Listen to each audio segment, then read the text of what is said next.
Thank you for tuning in to Veterans Voices. I'm your host, Joshua Zebley, and my co-host is Elena Kim. Today, we'll be talking about a subject that is very important to our veterans community, traumatic brain injury. Dr. Anthony Chen has spent the last 2 decades helping veterans that have traumatic brain injuries. Dr. Chen, welcome to the show. Thank you. Thank you for having me, and thanks for covering this very important topic. Let's start it off. Can you explain to everyone and our viewers what is a traumatic brain injury? Sure. So one of the first things to know is that the brain is kind of uniquely vulnerable to injury in so many ways. It seems to be protected inside the skull, but a lot of things can happen to someone's brain. And veterans in particular are very vulnerable, not just from the kinds of things that civilians suffer from, but from so many different experiences while in the military. Now, probably a lot of folks have heard a lot about blasts and the kinds of things that have happened in the past couple of decades since 9/11. But so many other things can happen as well, from parachuting, from just basic training, from combatives, from motor vehicle accidents, driving into ditches while on duty.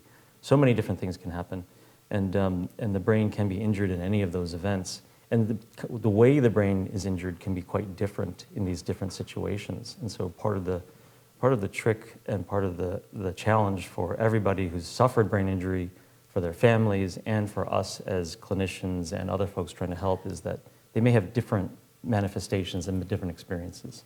I was going to say also, because you mentioned that, veterans and of course folks in the military who are uniquely, exposed more. The thought that came to my mind is just also we're very young when we're in the military, and we're exercising differently, and we're engaging in different activities. And so I wondered if that had a part in it as well.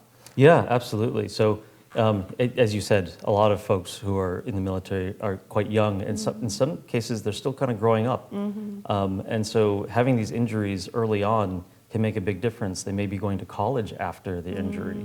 And so trying to go through school, trying to then find a job, trying to then kind of start their lives after the injury can be very, very different.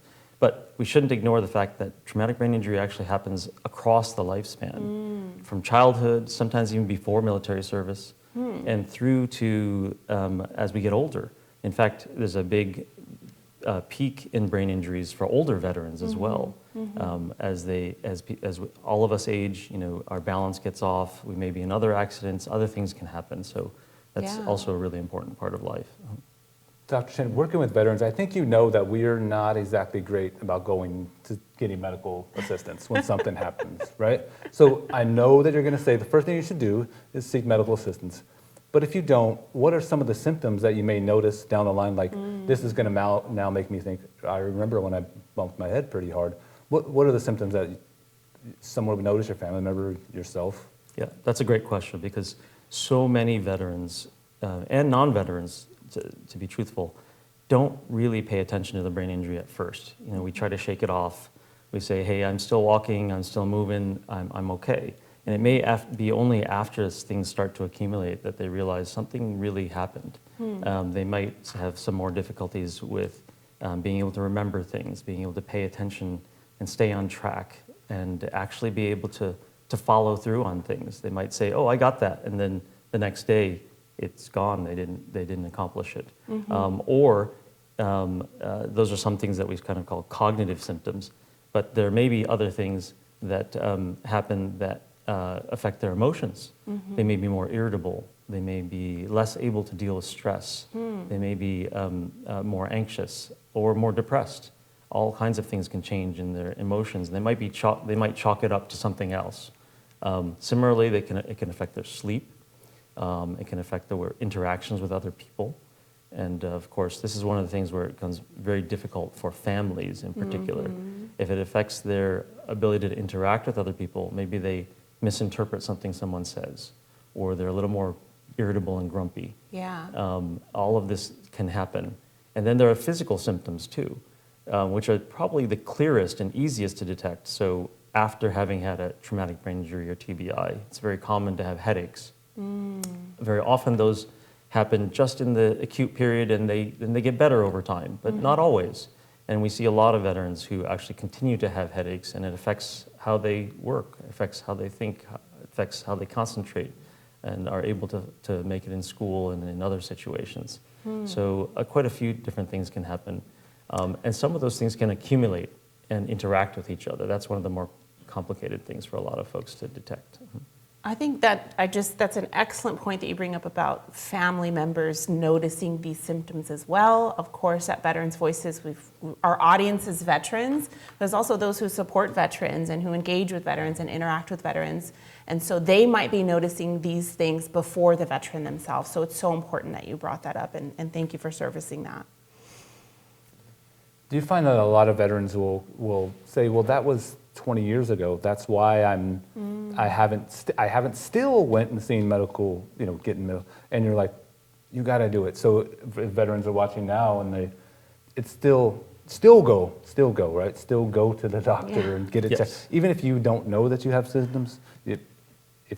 That's so hard though, because if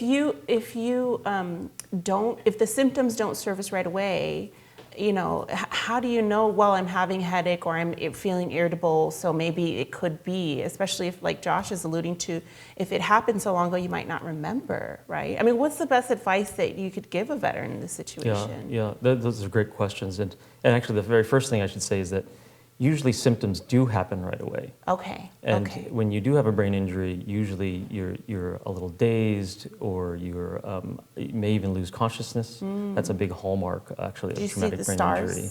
You may see stars, you may be dazed, you may forget, you not know what's happening for a little while.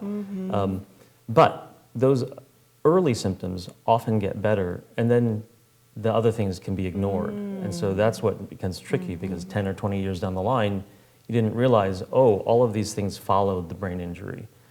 You're trying to move on with life, but then the headaches are getting in the way, or you're actually not concentrating or remembering things the way you should. And all of those can come up. And absolutely, I agree with you that even 20 years later, you can start to actually peel back some of those problems by actually getting treatment.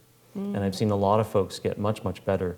And it's actually true, many of the folks we see don't get early attention. They actually come later, and yet they can still get better. So I think it's very important. Thanks for making that point. That's really promising, yeah. I think what I'm getting from that is don't ignore the immediate symptoms, right? Because sometimes those are going to be the ones that are going to be the most helpful in identifying what's going on. Yeah, and don't ignore the chronic symptoms that you sort of may have learned to live with, but they're still there. Yes. So obviously in the early 2000s, there's a global war on terror. There's a new generation of TBIs. I don't know if it's new, but it's happening more frequently, right? Because the last conflict was Vietnam. So you're talking about late 70s to 30 years later. What has changed in that time and changed since then? Like now we can do more research, and what have you noticed as being as a neuroscientist? Yeah. Well, a lot of progress has been made actually in the last 2 decades or so.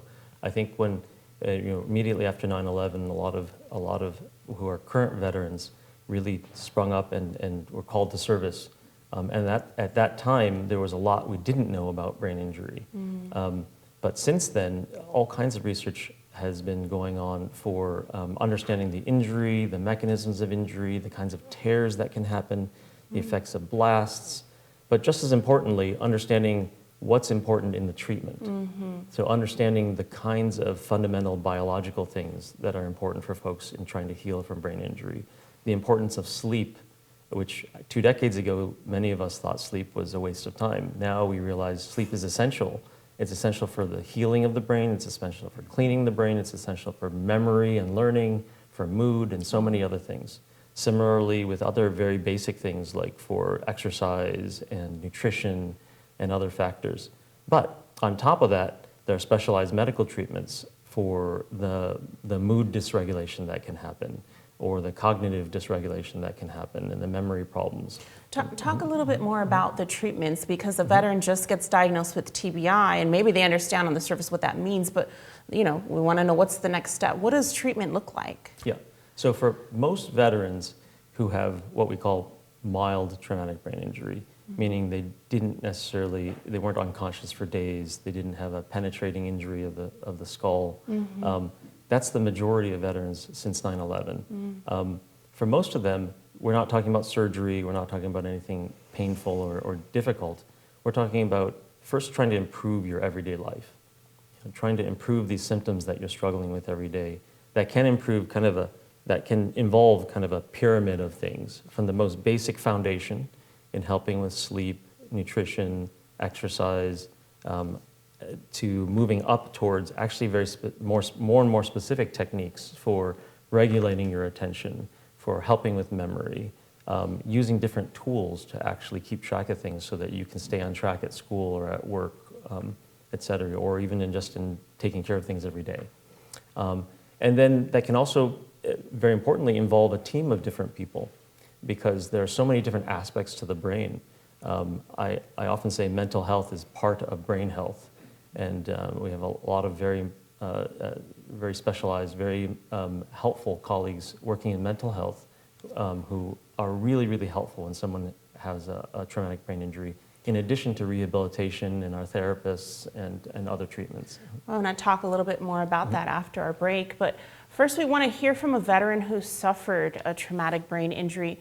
Recently, Josh had an opportunity to talk with Air Force veteran Abby Dorhosti.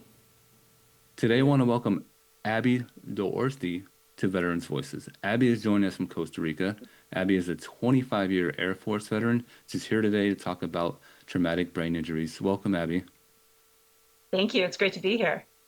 Abby, can you tell me about the day that you experienced your traumatic brain injury?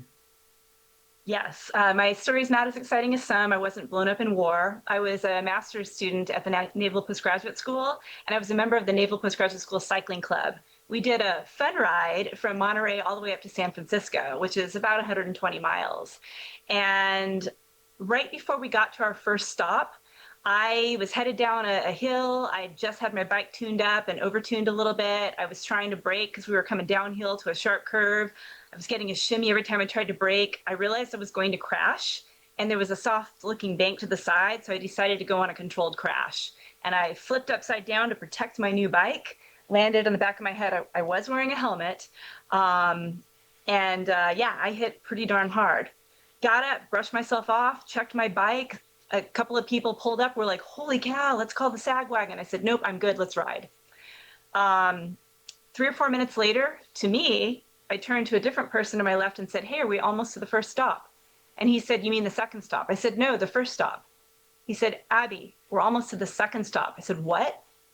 And realized one of my water bottles was gone, some of my food was gone, and I have zero memory of the 3 to 4 hours between stopping, making that first stop, and then continuing on and almost getting to the second one. Gone to this day. That is pretty exciting. Yeah, maybe not the same, but I feel like you definitely did what a lot of veterans would do, and a lot of people do. You got to continue pedaling. Of course, I used the pedaling. What did you notice after that? What kinds of things did you notice that changed, post ride? Well, the rest of the ride itself was pretty difficult. I did make it to my 100 miles, and so I could check the box my first century. I crashed 2 more times during that ride. Legitimate crashes. I tapped someone's wheel while I was dragging at one point and went down. Went over a branch, a little funny, that had fallen into the road one time. And I had fallen on my back on some pretty sharp rocks. So I did go to the doc after, but I didn't say a word about having lost memory because I didn't want to be somehow medically retired. I cared about staying in and serving. And, there were a lot of stories out there that if you lose consciousness, okay, now you're really at risk of something. So, so I just pushed forward. And the funny thing is, in a lot of ways, I don't know what changed because I couldn't remember what was before, in a sense. And memory is really the thing that impacted me the most. And so it's like we only know our own experience. And so to me, life was still normal, although looking back in retrospect, it became more difficult to retain information, both short and long-term memory. And I found myself where I would get frustrated a lot more easily. So there are the executive processing challenges of like dealing with admin tasks, or I've always been very high performing and I could kind of hold a lot of concepts in my head at one time. That became a lot more difficult. And if I didn't write things down, they weren't going to happen. And you didn't go to the doctor right after that? You didn't seek medical care like right when you finished the run, the cycle? I sought care for my back, and but no, I didn't say a thing about the head injury. And it was 12 years later when I was actually, so this happened around 2010. So 11 years later, I was at my 20-year anniversary from the Air Force Academy and realized that it actually was not normal, that I could not remember a single one of my classmates unless I had stayed in contact with them on LinkedIn or Facebook or, been assigned with them or something since. I literally didn't remember one of the women who had been in my final squadron. And there were only 5 or 6 of us, and guaranteed she and I were roommates for at least 6 months. She was married to a guy working for me at the time. I have zero recollection of her.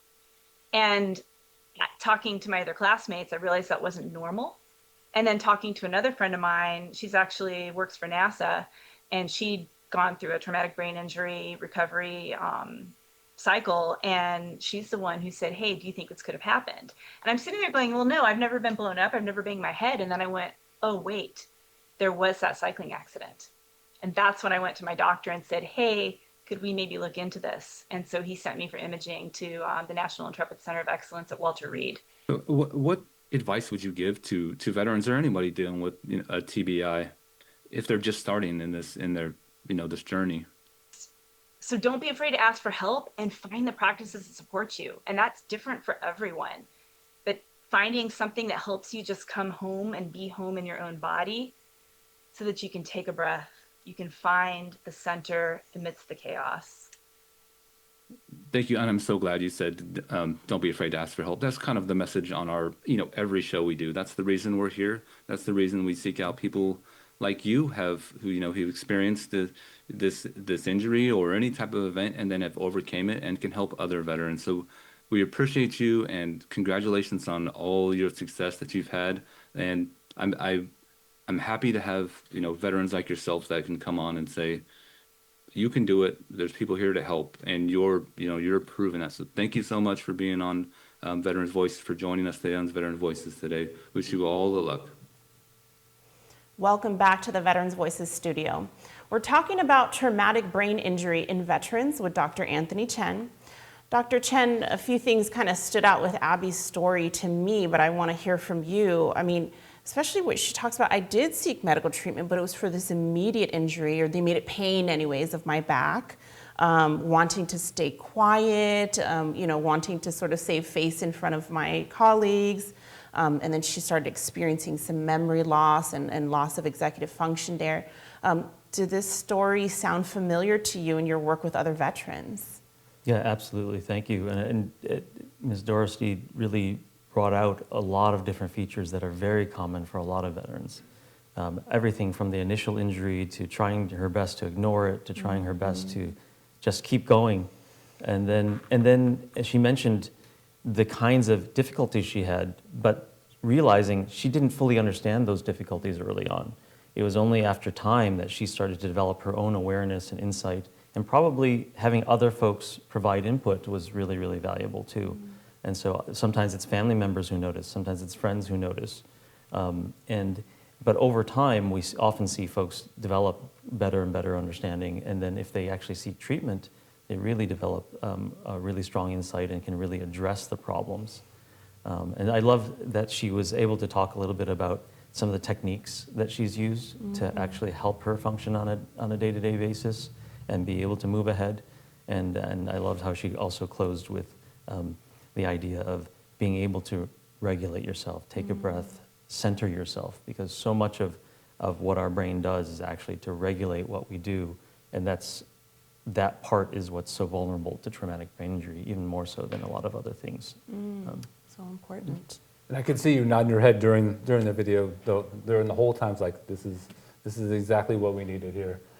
Dr. Chen, you mentioned families and friends. So the veteran is, seeking treatment and doing all that. How can families best support that treatment, that effort, and not we already determined that we noticed the symptoms, go get treatment, but now they're getting treatment. So how can families assist with that? Yeah, thank you. And it's great when veterans get to that point where they're actually seeking treatment.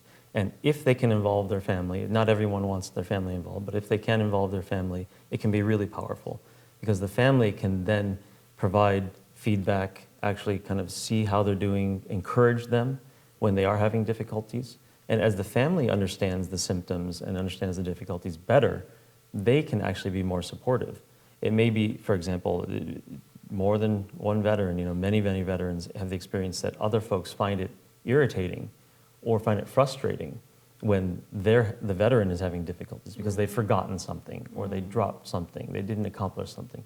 But as families start to understand those things better, they're better able to fill in or to support the veteran in finding new techniques or to use the therapy techniques that they're working on and help the veteran actually make progress. So that can be very, very helpful. Thank you. And I feel like that is the goal, right? To ensure that veterans get the help so that they can make progress. But I hear what you're saying about how it's so challenging for the family members and the support network as well. And so there's education that has to be done there too. So you've worked with countless veterans on their recovery journeys and their family members, of course, over the span of 2 decades. Is there a specific case, a specific success story for a veteran that really stands out to you or their family member? Yeah, absolutely. And actually, I can't speak about a very specific case, but I can tell you there's some really important themes that I've gotten from different veterans. And every veteran is different, every veteran is unique, but it's really, really gratifying to see how when veterans do seek care, it may take a little while for them to get there, it may take a little while to engage in the care, and then to really put themselves into this and take responsibility for their own care. But it makes such a huge difference.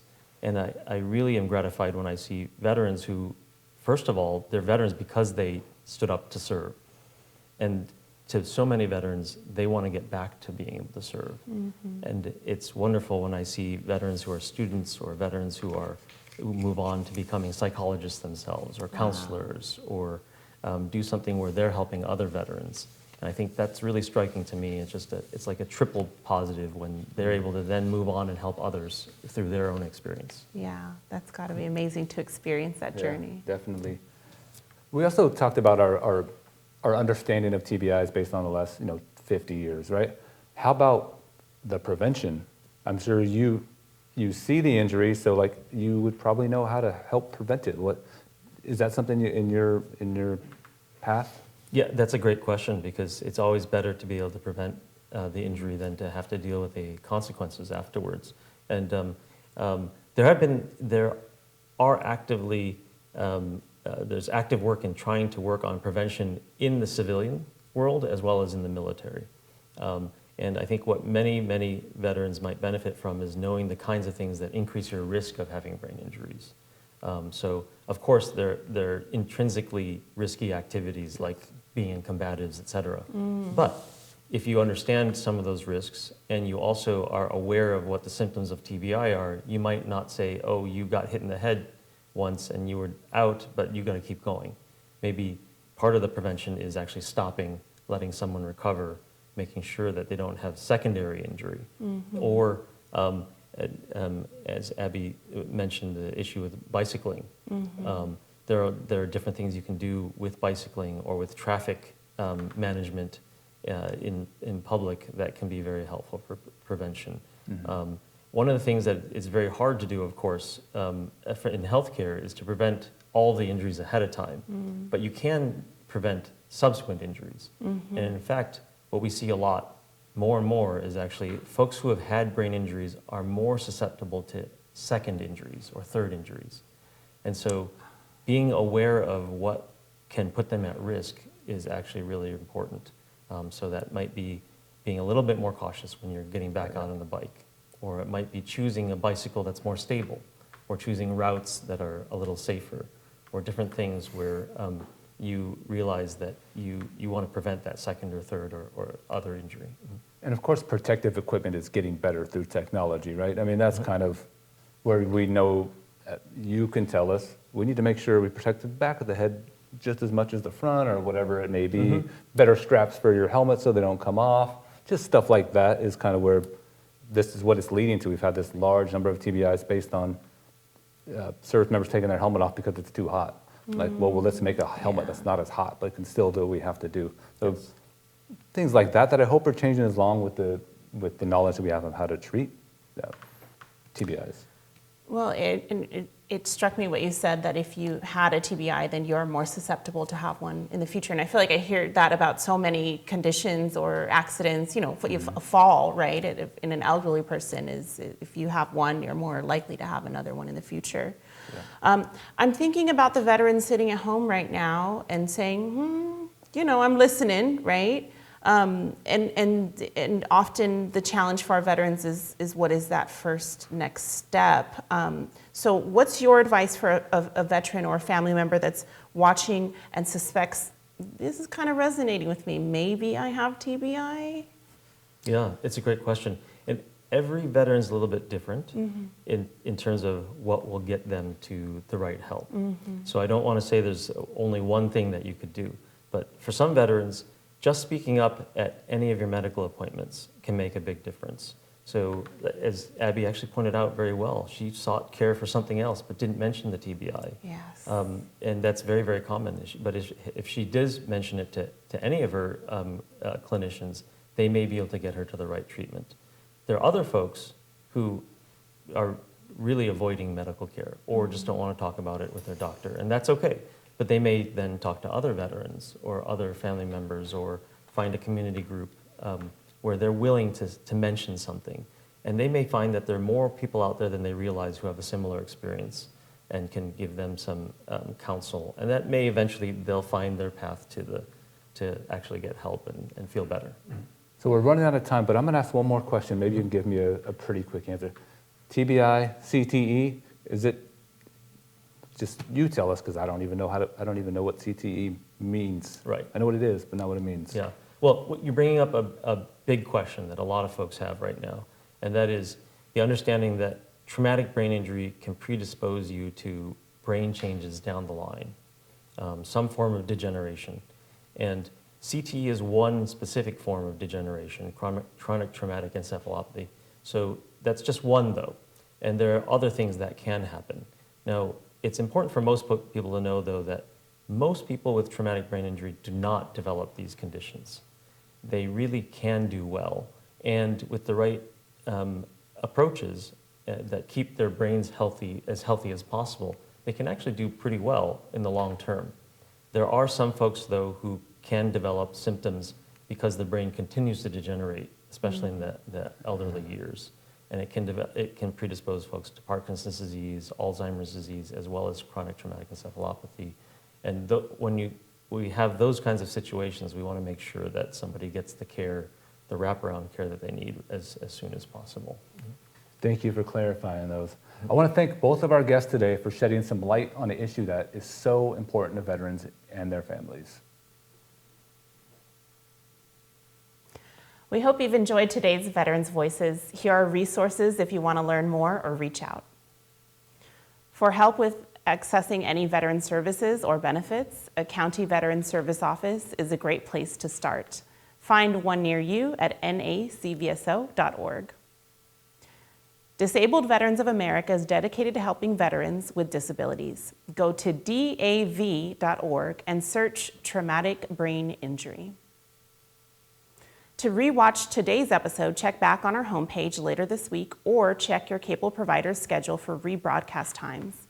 You can also rewatch this episode and many others on our YouTube channel, Veterans Voices of Contra Costa, so be sure to subscribe. Scan the QR code or follow the link to find us on all of our social media channels. Our next show will air on Wednesday, April 8th at noon. You won't want to miss it. To all of our veterans and their families, thank you for serving. And to all of you who tuned in, thanks for watching and have a great day.